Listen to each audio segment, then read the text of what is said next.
u ta' tħassib li l-ekonomija wkoll qed tintlaqat mill-instabilità li għaddej minnu l-pajjiż.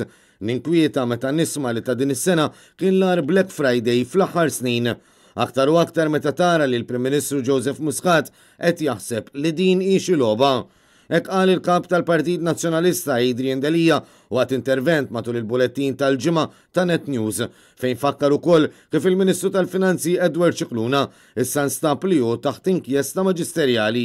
Il-Ministru tal-Finanzi issa wkoll taħt investigazzjoni jew inkjesta maġisterjali li allura inċertezza kbira tkellimt ma' diversi negozji, business leaders, għaqdiet nara wkoll l-ar Black Friday in years.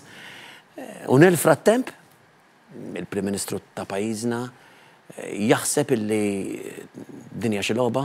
Il-kap tal-Partit Nazzjonalista appella għal kalma waqt il-protesti li qed isiru biex jibqa' jingħad il-messaġġ wieħed favur il-ġustizzja u kontra l-korruzzjoni u dan minkejja kwalunkwe diskors ta' provokazzjoni li qed isir. Nagħmel appell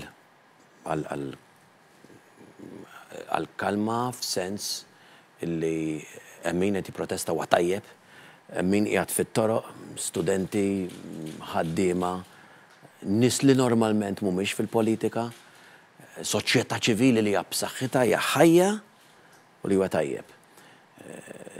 Diskors però li forsi apposta jsir ta' provokazzjoni minn partijiet diversi illi ma jridx ikun hemm att il-vjolenza, ma jridx ikun hemm att illi naqbżu ċerta linja. Fl-istess waqt u esprima tħassib tiegħu għal fatt li minflok jiċċelebraw il-gradwazzjonijiet tagħhom jew jiddedikaw ħinhom biex jistudjaw, iż-żgħażagħ tagħna mhux ikollhom għażla oħra li jipprotestaw bit-tama li jgħixu l-futur tagħhom f'pajjiż nadif.